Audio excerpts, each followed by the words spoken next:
Group లో ఉన్న క్రీస్తునందు మరి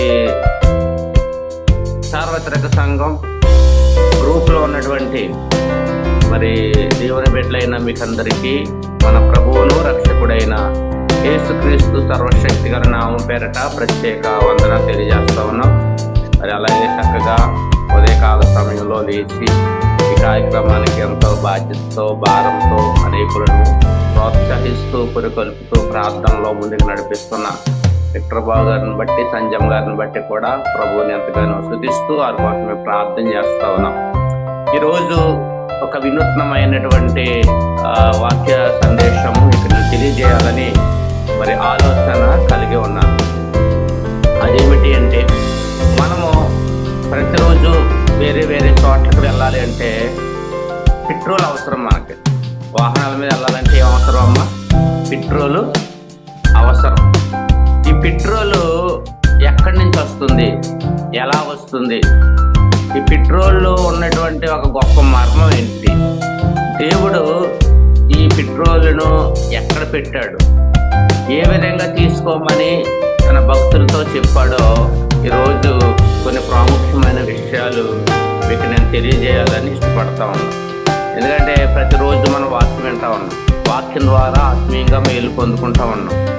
అయితే బైబిల్లో దేవుడు దాచి ఉంచినటువంటి ఆ గొప్ప మర్మాలు కూడా ఒక్కొక్క సమయంలో మనం తెలుసుకోవాలి. దేవుని యొక్క ప్రణాళిక లేకుండా ఈ భూమి మీద ఏది పుట్టతో ఏది రాదు. ఆ ప్రణాళికలో మానవులకు ఉపయోగపడేటువంటి ఎన్నో మరి విజ్ఞాన సంబంధమైన విషయాలు కానీ, లేదా ప్రజలకు ఉపయోగపడే మత్తు మందు అనేది ఉంటుంది కదా, ఆపరేషన్ చేసేటప్పుడు మత్తు మందు ఇస్తారు. ఆ మత్తు మందు విషయం గురించి 1-2 విషయాలు ఈరోజు నేను మీతో చెప్పాలని ప్రభు యొక్క ప్రేరేపణ బట్టి ముందుకు వెళ్తా ఉన్నా. దీని ద్వారా కూడా మనం ఎంతో ఆత్మీయంగా మేలు పొందుకోవచ్చు అన్నమాట. చూడండి, మొదటిగా సైన్స్ అంటే ఏంటి, బైబిల్ అంటే ఏంటి, ఈ 2 విషయాల గురించి మనం తెలుసుకున్న తర్వాత మనం ముందుకు వెళ్ళగలుగుతాం. సైన్స్ అంటే ఏమిటి అంటే, సైన్స్ అనేది ఒక విజ్ఞాన శాస్త్రము, లేదా సైన్స్ అనేది ఈ ప్రపంచం గురించి మనకు తెలిసిన విషయాన్ని ఒక పద్ధతి ప్రకారం వివరించే శాస్త్రమే సైన్స్ అంటారు. ప్రపంచంలో ఉన్న వివిధ శాస్త్రాలను గురించి పరీక్షించదగిన వివరాలు మరియు అంచనాల రూపంలో జ్ఞానాన్ని నిర్మించి మరియు నిర్వహించే కఠినమైన క్రమబద్ధమైన ప్రయత్నమే సైన్స్ అంటారు. ఈ సైన్స్ అనేది మరి ఎన్నో విషయాలు నేటి సమాజంలో ప్రజలు బయటికి తీస్తా ఉన్నారు, కనుగొంటూనే ఉన్నారు కదమ్మా, తీస్తానే ఉన్నారు, కనుగొంటూనే ఉన్నారు. అయితే నేటి శాస్త్ర సాంకేతిక రంగాలలో శాస్త్రవేత్తలు ఎంతో శ్రమపడి లేదా తమ జ్ఞాన వివేచన పరిశోధనలో సంపాదించిన విజ్ఞాన సంపదను దేవుడు తన పరిశుద్ధ గ్రంథమైన బైబిల్ ద్వారా కొన్ని వేల సంవత్సరాల క్రితమే ఎంతో స్పష్టంగా తెలియజేయడమే కాకుండా శాస్త్రవేత్తల పరికల్పనలు మరియు వారి పరిశోధనలకు బైబిల్ ఎంతగానో దోహదపడిందనే విషయాన్ని మనం జ్ఞాపకం చేసుకోవాలి. ఇవన్నీ కూడా సైన్స్ అనేది ఎక్కడి నుంచి వచ్చింది అంటే పరిశుద్ధ గ్రంథమైన బైబిల్ నుండే వచ్చింది. బైబిల్లో దేవుడు అనేక విషయాలు గుప్తపరిచి ఉన్నాడు. అవి సొలొమోను అనే ఒక మహారాజు, మహాజ్ఞాని ఈ సైన్స్ లో ఉన్నటువంటి అనేక విషయాలు ఎప్పటికప్పుడు రాస్తూనే ఉన్నాడు. సామెతల గ్రంథం కానీ, ప్రసంగి కానీ, పరమగీతాలు కానీ, ఇవన్నీ కూడా మన లోతుగా చదివితే సైన్స్ సంబంధించిన ఎన్నో విషయాలు ఆయన రాశాడంట. ఈ మన బైబిల్లో లేని విషయాలు కూడా ఎన్నో విషయాలు, భూగర్భ శాస్త్రంలో ఉన్నటువంటి ఎన్నో విషయాలు దేవుడు సొలొమోను ద్వారా కూడా రాయించినట్లుగా మన బైబిల్ గ్రంథంలో చూస్తాం. అలాగే బైబిల్ అంటే ఏంటి అంటే, కోటాన కోట్లు పుస్తకములు, గ్రంథములు రాయబడి వెలువరించబడి చదవబడినటువంటి ప్రపంచంలో వాటితో పాటే విప్లవాత్మకమైన రీతిని ప్రపంచ గతిని, చరిత్రను మార్చివేసిన ఒక ఆధ్యాత్మిక గ్రంథమే బైబిల్. బైబిల్ అనే పదం ఇంగ్లీష్ పదం, అది బిబ్లాస్ అంటారు. బైబిల్ అనే గ్రీకు పదము నుండి వచ్చింది. గ్రీకులో బిబ్లాస్ అంటే పుస్తకము లేదా గ్రంథము అని అర్థం. 40 మంది వ్యక్తులు 1600 సంవత్సరాల కాల వ్యవధిలో ఒకరికొకరు తెలియకుండా పరిశుద్ధాత్మ ప్రేరేపణతో రాయబడిందే బైబిల్. దీనికి హోలీ బైబిల్ అంటారు, అంటే పరిశుద్ధ గ్రంథము అని అంటారు. బైబిల్ గ్రంథములో యావత్ ప్రపంచంలో ఉన్న సకల శాస్త్రాల గురించి రాయబడ్డారు. దేవుని హల్లెలూయా చెప్పండి అమ్మ ఒకసారి. బైబిల్ గ్రంథములో ఉన్న సకల శాస్త్రాల గురించి రాయబడ్డారు. ఒక మాట బైబిల్ నుండి చదవండమ్మ. యెషయా గ్రంథము 34వ అధ్యాయం 16వ వచనం చదవండమ్మ. యెషయా గ్రంథము 34వ అధ్యాయం 16వ వచనం. ఎవరైనా చదువుతారా?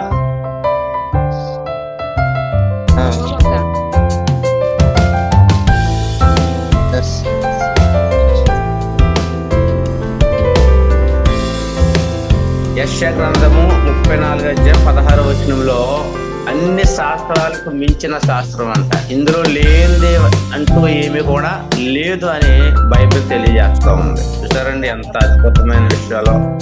సైన్యములకు అధిపతి యెహోవాయే తీర్పు తీర్చి మహిమపరచబడును. అది కాదు 34:16 యెహోవా గ్రంథమును పరిశీలించి చదువుడి. చదువుకోండి.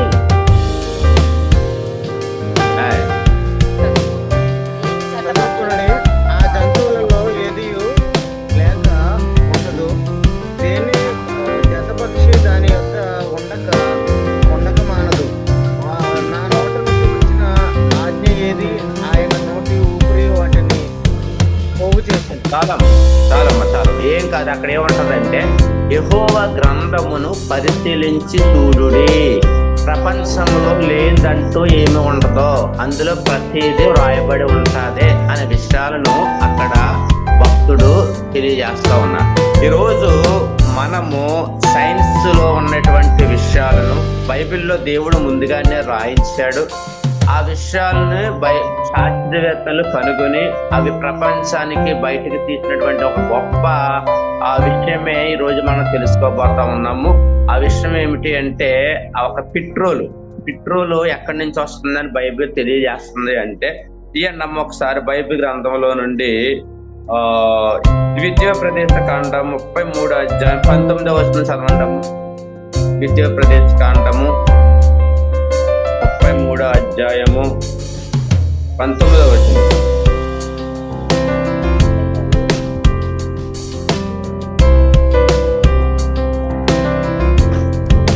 ఇందులో ఒక గొప్ప మర్మం దాగి ఉంది. ఈ రోజు మనం తెలుసుకోవాలి దాని గురించి. అమ్మా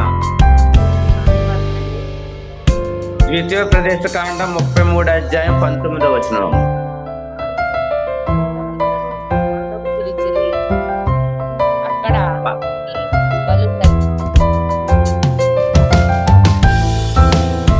స్పష్టంగా చదవండి ఒకసారి.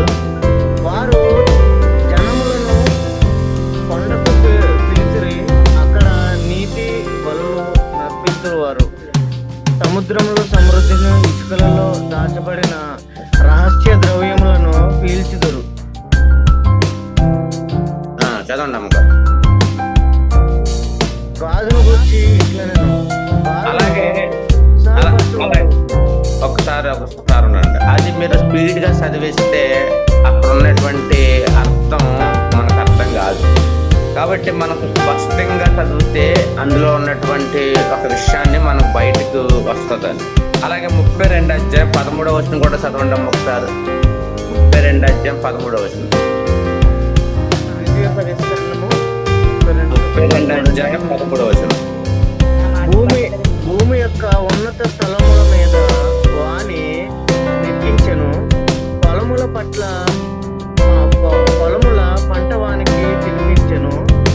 కొండ బండ నుండి తేనెను, చెకుముకి రాతి బండ నుండి నూనెను అతనికి దూర్చెను.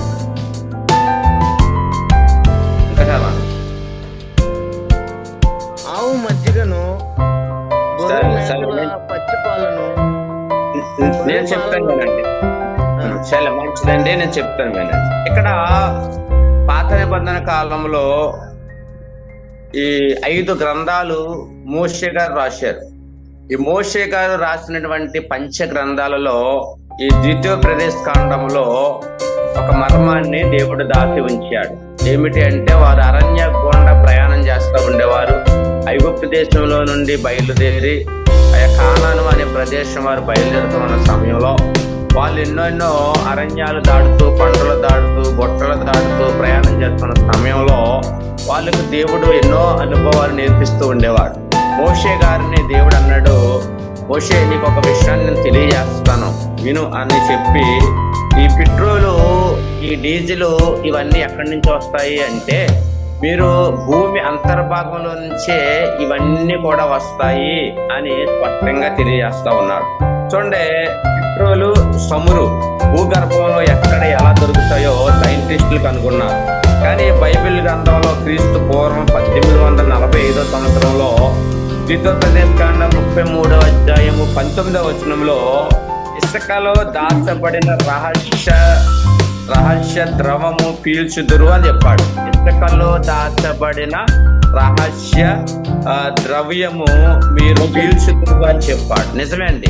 ఎక్కడంటే ఈ పెట్రోల్ అనేది ఎక్కడ దొరుకుతుంది అంటే, ఇంకా ఏముందంటే 32 అధ్యాయం 13వ వచనములో, చిక్కుముకి రాతి బండ నుండి నేను అతనికి జుర్రించెదను. లాటిన్ భాషలో పిట్రో అంటే బండ అని అర్థం. బైబిల్లో రాయబడిన వాక్యమును విశ్లేషిస్తే, ఈ రోజు ఇసుకతో నిండిన ఎడారి ప్రాంతములో భూమి యొక్క అంతర్భాగములో కొన్ని 100 మీటర్ల దిగువన చిక్కుముకి రాతి పొరల మధ్యలో చమురు నిక్షేపాలు ఉన్నాయి. దేవుని స్తోత్రం, హల్లెలూయా. ఆనాడు దేవుడు మోషేకు బయలుపడి చేశాడు. ఎక్కడ ఉంటది ఈ యొక్క చమురు, పెట్రోలు భూగర్భ అంతర్భాగంలో ఉన్నదని చెప్పాడు. భూగర్భ అంతర్భాగంలో ఈ యొక్క చిక్కుముకి రాతి మధ్యలో ఈ కింద భాగంలో కొన్ని పొరలు ఉంటాయి. భూమి మీద, ఈ నేల మీద, ఈ భూమిలో కొన్ని పొరలు ఉంటాయి. ఆ పొరల మధ్యలో ఒక రాడ్ ఉంటదంట. ఆ రాడ్ మధ్యలోంచి మరి ఇసుకలోంచి ఈ పెట్రోలు బయటకు తీస్తారని వాక్యం తెలియజేస్తా ఉంది. నేటి సమాజంలో, నేటి ప్రాంతంలో మరి అరబ్ కంట్రీస్ ఎక్కువ కూడా ఎడారి ప్రాంతంగా కనపడతా ఉంటుంది మనకి. ఎడారి ప్రాంతంలో ఎక్కువగా ఉన్న చోట మరి పెద్ద పెద్ద పైపులు వేసి పెద్ద పెట్టి ఆ భూమి లోపల నుంచి ఆ యొక్క పెట్రోల్ బయటకు తీస్తారు. దేవుని స్తోత్రం, హల్లెలూయా. చూసారండి, ఈ రోజు మనం ఎక్కడికి ప్రయాణం చేయాలన్నా వాహనం మీద వెళ్తా ఉన్నాం. ఆ వాహనంలో ఏమి వేస్తున్నారు అంటే పెట్రోల్ వేయాలి. పెట్రోల్ లేకపోతే బండి వెళ్ళదాం. అందుకని పెట్రోల్ ఎక్కడ ఉన్నదని దేవుడు బయలుపడి చేస్తున్నాడు అంటే, ఈ భూమి యొక్క కింద భాగంలో ఇసుకలో చిక్కుముకి రాతి మధ్యలో ఈ పెట్రోల్ ఉంటుంది, అది మీరు తీసుకోండి అని దేవుడే అప్పుడే కొన్ని 100 సంవత్సరాల క్రితమే బయలుపడి చేస్తే, నేటి సమాజంలో సైంటిస్టులు వాటిని బయటకు తీసి మరి పెట్రోల్ బంకుల్లో, పెట్రోల్ బావులు కాడ పెట్రోల్ ఎక్కువగా అమ్ముతా ఉన్నారు. మరి చాలా దేశాల్లో అయితే నేటి మన దేశంలో అయితే పెట్రోల్ దొరకదు కాబట్టి ఇతర ప్రాంతాల నుంచి ఎగుమతి చేసుకుంటున్నాం కాబట్టి ఎక్కువ రేటు కనబడతా ఉంది. కానీ పెట్రోల్ దొరికే చోట చాలా చాలా తక్కువ రేటుకే అక్కడ వస్తుంది అన్నమాట. చూసారండి, దేవుడు ఏర్పాటు చేసినటువంటి గొప్ప మరి జ్ఞానము బైబిల్లో దాచి ఉంచాడు. ఇది ఎక్కడి నుంచి వస్తుందని చెప్పాను అంటే, ఇసుకలో దాచబడిన రహస్య ద్రవ్యము పీల్చుదురు అన్నాడు. అలాగే చిక్కుముకి రాతి బండ నుండి నేను అతనికి జుర్రించెదను. లాటిన్ భాషలో పెట్రో అంటే బండ అని అర్థం. బైబిల్లో రాయబడిన వాక్యం విశ్లేషిస్తే, ఈ రోజు ఇసుకతో నిండిన ఎడారి ప్రాంతంలో భూమి యొక్క అంతర్భాగంలో కొన్ని 100 మీటర్ల దిగువన చిక్కుముకి రాతి పొరల మధ్యలో చమురు నిక్షేపాలు ఉన్నాయని సైన్స్ వారు కనుగొన్నారు. బైబిల్ తెలియజేస్తా ఉంది. వాటిని బైబిల్ ద్వారా చేస్తా ఉన్నారు. అయితే ఇంకొక విషయాన్ని తెలియజేస్తా ఉన్నాం. పెట్రోల్ ద్వారా 7 రకాల ముడి పదార్థాలు వస్తున్నాయంటండి. సైంటిస్టులు కనుగొన్న విషయం ఏంటంటే, పెట్రోల్ ద్వారా 7 రకాలైనటువంటి నిక్షేపాలు లేదా 7 రకాలైనటువంటి పదార్థాలు బయటకు తీస్తున్నారండి. ఆ బయటకు దేవుడు ఎంత గొప్పవాడో చూడండి ఒకసారి. మరి ఆ యొక్క రహస్యంలో ఉంచబడినటువంటి ఆ విషయాలను ప్రజలు తెలుసుకుంటారని బైబిల్లో ముందుగానే తెలియజేస్తాడు. ఈ 7 రకాల పెట్రోల్ ద్వారా 7 రకాల పదార్థాలు ఏమిటి అంటే, ఒకటి డీజిల్ కూడా పెట్రోల్ నుండే తీస్తారు. అలాగే ఆయిల్ కూడా పెట్రోల్ నుండే తీస్తారు. కిరసనాయిల్ కూడా పెట్రోల్ నుండే తీస్తారు. జెట్ ఇంజిన్ అనేది కూడా పెట్రోల్ నుండే తీస్తారు. కారు ఉంటుంది కదమ్మా, రోడ్ల మీద మనం ప్రయాణం చేయాలంటే కారు రోడ్లు వేస్తూ ఉన్నారు ఈ సమాజంలో. కారు రోడ్డు కూడా ఎక్కడి నుంచి వస్తుందని చెప్తున్నారంటే సైంటిస్టులు, మరి పెట్రోల్ నుండే కారు కూడా తీస్తున్నారు అని చెప్తా ఉన్నాడు.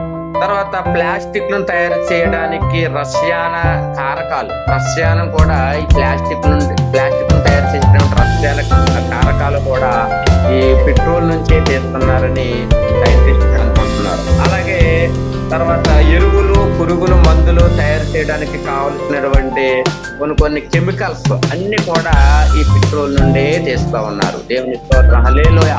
దేవుడు దీన్ని ఎక్కడి నుంచి ఎక్కడికి వెళ్తాడో చూడండి ఒకసారి. మనం ఆలోచించాలి, దేవుని యొక్క జ్ఞానాన్ని మనం పరిశీలించాలి. మనం వార్త తెలుసుకుంటాం కరెక్టే, కానీ దేవుడు ఈ మర్మాన్ని భూమి అడుగు భాగంలో పెట్టాడు. అది బయటకు తీయడం ద్వారా ఆ యొక్క సైంటిస్టులు బైబిల్ చదివి లేకపోతే అది తెలుసుకుని దాన్ని బయటకు తీయడం ద్వారా ఇన్ని రకాలైనటువంటి మానవులకు ఉపయోగపడేటువంటి ఇన్ని రకాలైనటువంటి పదార్థాలను వారు తయారు చేస్తా ఉన్నారు. దేవుని స్తోత్రం, హల్లెలూయా.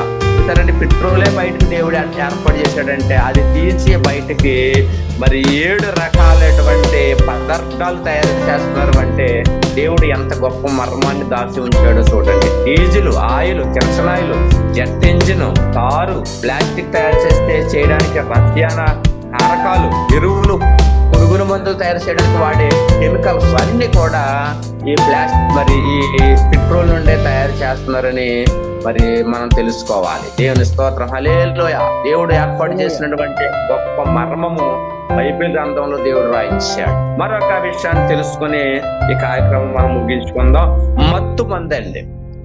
పూర్వకాలంలో మరి మనిషిని తయారు చేసేటప్పుడు మనుషులు ఆపరేషన్ చేయాలంటే మరి ఆ మనిషికి మత్తు మందు ఉండేది కాదు. మత్తు మందు లేకపోవడం వలన ఒక బిడ్డ మరి ప్రసవం చేయాలంటే లేదా ఆ యొక్క ఒక బిడ్డను కనాలంటే ఆపరేషన్ చేయాలంటే మనిషి చాలా వేదన పడిపోతూ ఉండేవాడు, చాలా కష్టాలు పడిపోతూ ఉండేవాడు. ఒక సమయంలో ఆపరేషన్ చేసే సమయంలో ఆ నొప్పి భరించలేక, ఆ బాధ భరించలేక ప్రాణాలు విడిచిపెట్టే సందర్భాలు కూడా ఉండేది. అయితే ఒక సైంటిస్ట్ ఏం చేశాడంటే జేమ్స్ సిప్లన్ అనే ఒక సైంటిస్టు ఏం చేశాడంటే 1847 సంవత్సరంలో రోగికి మత్తు ఇవ్వనందున ఎక్కువ శాతం ఆపరేషన్లో విఫలమవుతున్నాయి అని చెప్పి ఒక వైద్య రంగంలో ఒక విప్లవాత్మకమైనటువంటి ఒక ప్రయోగం చేసి క్లోరోఫామ్ అనే ఒక మందును కనుగొన్నాడంట. దేవుని స్తోత్రం, హల్లెలూయా.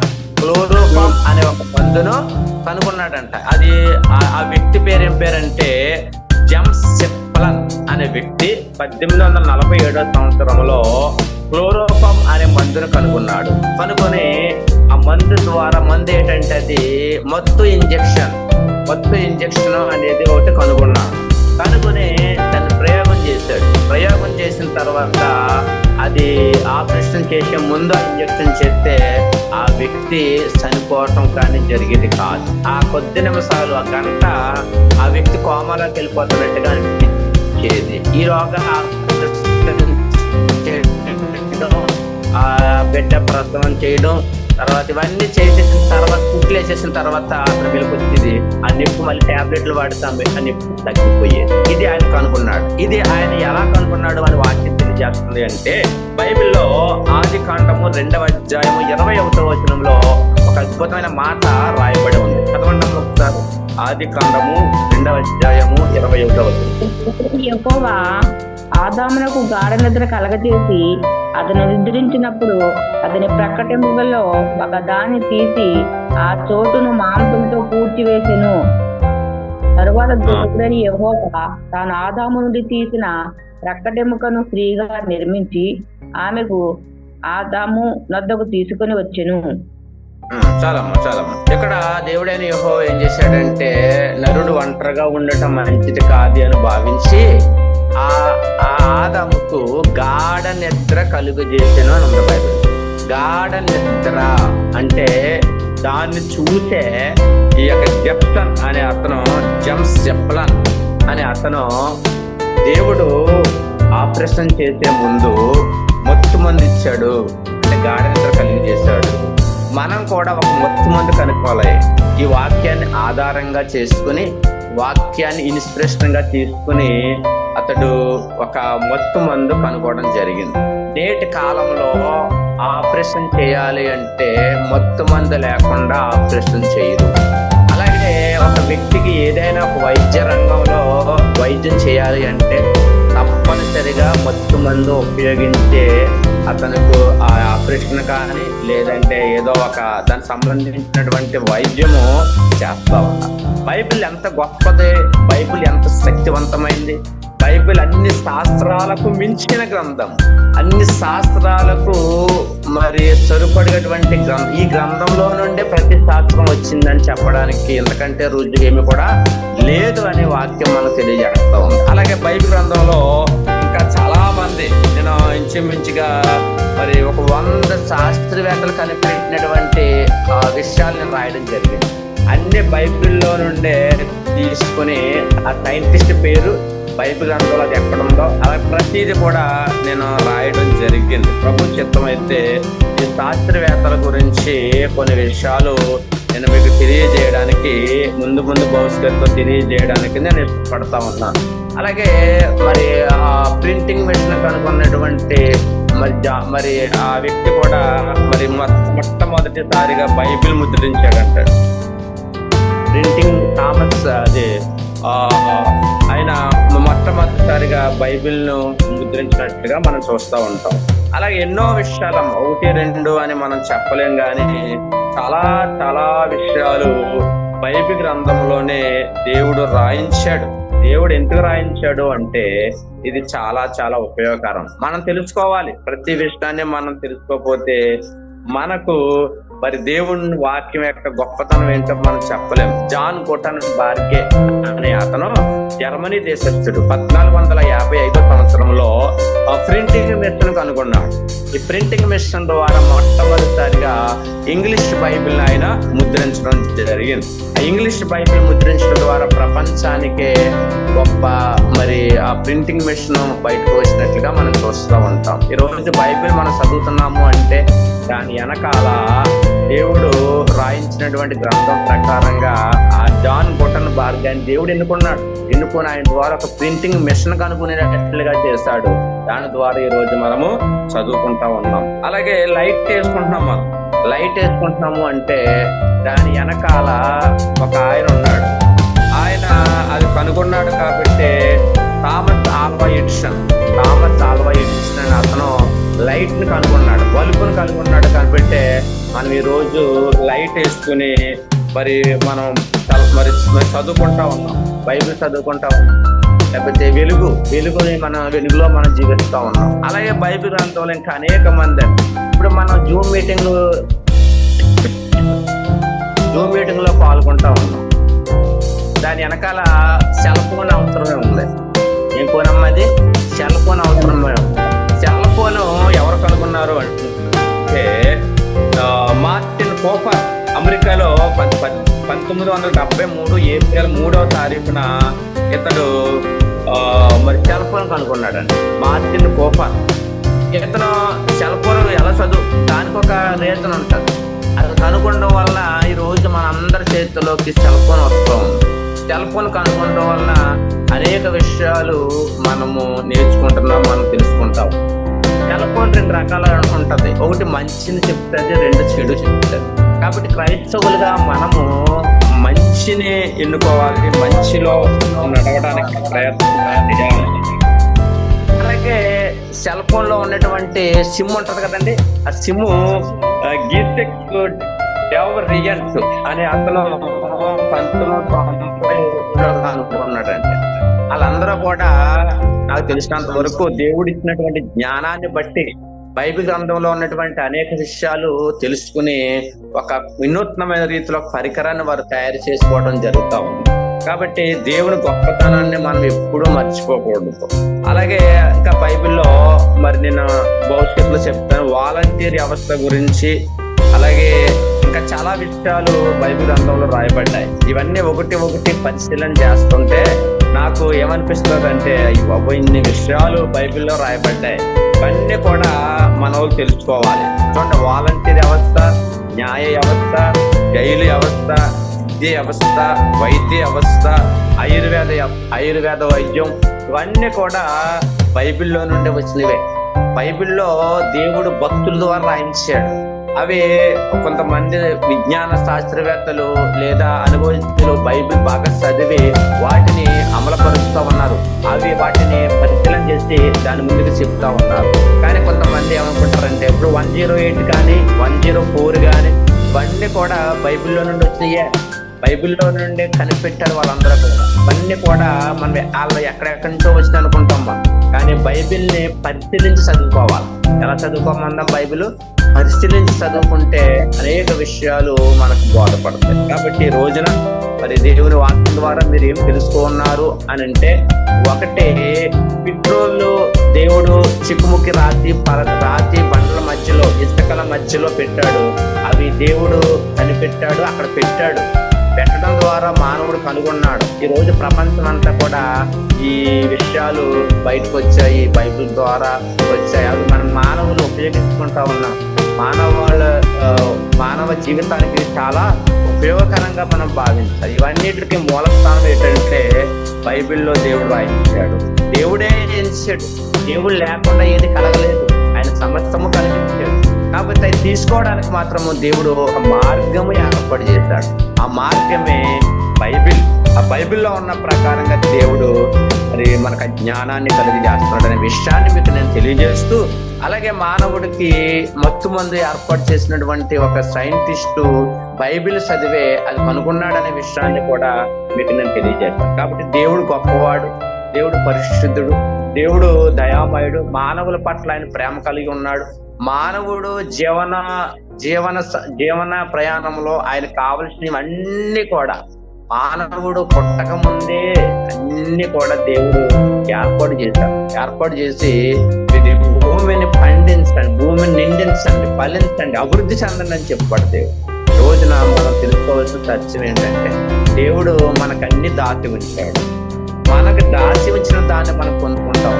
డబ్బు ఉంది, ఆ డబ్బు కూడా ఎలా వచ్చింది అంటే అది దేవుడు ప్రణాళిక. దాని వెనకాల ఒక చరిత్ర ఉంది. అలాగే ప్రతి దాని వెనకాల ఒక చరిత్రను దేవుడు దాచి ఉంచాడు. ఈ విషయాలన్నీ సార్వత్రిక సంఘం గ్రూప్ లో ఉన్నటువంటి ప్రతి ఒక్కరూ తెలుసుకోవాలి. దేవుని యొక్క గొప్పతనాన్ని మనం తెలుసుకొని దేవుని స్తుతించి ఆరాధించే వారిగా మనం ఉందాం. దేవుడి మాటలు దీవించి ఆశీర్వదించిన గాక. ఆమేన్. అందరికీ ప్రభు పేరట వందనాలండి. చక్కటి వాక్యాలు, అదే గ్రంథంలో ఉన్న చక్కటి మర్మాలు తెలిపొచ్చిన ఆశీర్వాదం అయ్యారు. వందనాలండి. మరి పెట్రోల్ ఎక్కడి నుంచి వచ్చింది, మరి మా మత్తు ఎక్కడి నుంచి వచ్చింది, అవన్నీ కూడా బైబిల్లో ఉన్నాయని, మరి బల్బుని ఎవరు కనిపెట్టారు, అలాగే సెల్ ఫోన్ ఎవరు కనిపెట్టారు, అవన్నీ కూడా అనేక మర్మాలు చెప్పిన ఆశీర్వాదం అయ్యగారికి వందనాలండి. వందనాలండి. వాటి నిమిత్తం నేను ప్రార్థన చేసుకుని మన మధ్యలో ఉన్న వరలక్ష్మి గారు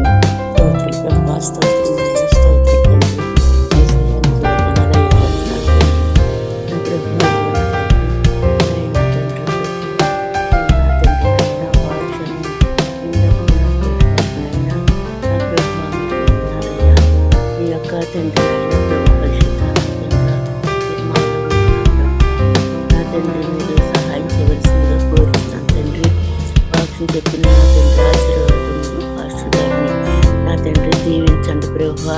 బైబిల్లో అనేక మార్గాలు చెప్పి ఉన్నారు నాయన. తండ్రి నీకు వందనాలయ్యా. పెట్రోల్ గురించి నా ప్రభువా అయినా నా తండ్రి మరి నా తండ్రి ఆపరేషన్ చేసినప్పుడు మద్దతు ఇచ్చే మందు గురించి నా ప్రభువా చెప్పి చెప్పి ఉన్నారు నా తండ్రి. నాయన ప్రతిదీ నీ యొక్క బైబిల్లో రాసి ఉన్నది ప్రభువా. ప్రతిదాన్ని నా తండ్రి మీరు ముందుగానే నా తండ్రి రాసిపెట్టి ఉంచారు నా ప్రభువా. నాయన నా తండ్రి నాయన పాస్టర్ గారికి ఇచ్చిన జ్ఞానాన్ని బట్టి వందనాలు, స్తోత్రాలు నాయన తండ్రి. నా ప్రభువా అతను చేసే సేవను నా తండ్రి నాయన అభివృద్ధి పరచండి నాయన. ఇంకా అనేక మార్గాలు మా కొరకు నాయన నా తండ్రి నాయన చెప్పుటకు నా తండ్రి మంచి జ్ఞానాన్ని ఇవ్వండి. పరిశుద్ధాత్మ దేవుడా మీకు వందనాలు నాయన. ఆయన చేసే సేవను దీవించండి, ఆశీర్వదించు, సంఘాన్ని దీవించండి ప్రభువా. నాయన నీకు వందనాలు, సహాయం చేయండి నాయన. ఈ యొక్క వాక్యం విలువ రైతు కాదు ప్రభువా. నా తండ్రి నీకు వందనాలయ్యా. దాని ప్రకారం నడుచుకునే కృపను ప్రభువా మీరు మాకు అనుగ్రహించి సహాయం చేయమని, ఇంకా అభివృద్ధి పరిచి మీరు సహాయం చేసి ముందుకు నడిపించమని యేసునామమున అడుగుచున్నాను తండ్రి. ఆమేన్. స్తోత్రం. చక్కగా ప్రార్థన చేసిన వరలక్ష్మి గారికి వందనాలమ్మా. వందనాలు అడుగుచున్నాను తండ్రి. ఆమేన్. చక్కగా ప్రార్థన చేసిన వరలక్ష్మి గారికి వందనాలమ్మా. ప్రార్థన అవసరాలు ఏమైనా ఉన్నాయమ్మా? వందనాలండి. నాకు బాగా దగ్గు ఎక్కువగా వస్తుంది కదండి. ఏదో ఆయుర్వేదం మందంట. డాక్టర్ దగ్గరికి వెళ్ళాలని ఈరోజు తీసుకెళ్తారంటండి. మరి డాక్టర్కే జ్ఞానం ఇవ్వాలి దేవుడు. మరి నేను ఆ యొక్క డాక్టర్ దగ్గరికి వెళ్ళినప్పుడు మరి నా పరిస్థితి అతనికి అర్థమయ్యి, నేను చెప్పిన మాటలన్నీ అతనికి అర్థమయ్యి అతనికి మంచి జ్ఞానం ఇచ్చి ఆ యొక్క మందులు ఇచ్చేలాగా ప్రార్థించాను.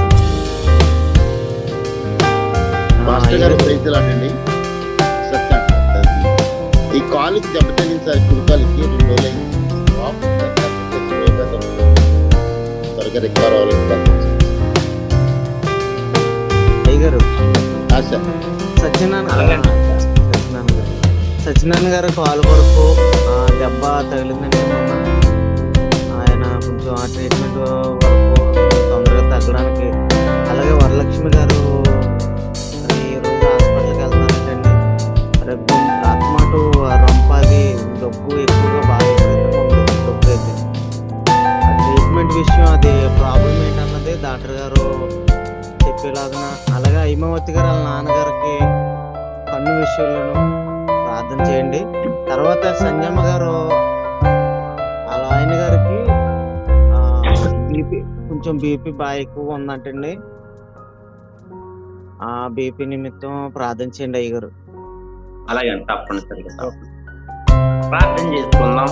చెప్పబడినటువంటి ప్రార్థన రిక్వెస్ట్ లో ప్రభు పాదాల దగ్గర పెడదాం. అందరూ కళ్ళు మూసుకోండి. ఒక్క నిమిషం అందరూ కూడా ప్రభువా సేవకులు ప్రార్థిస్తాం.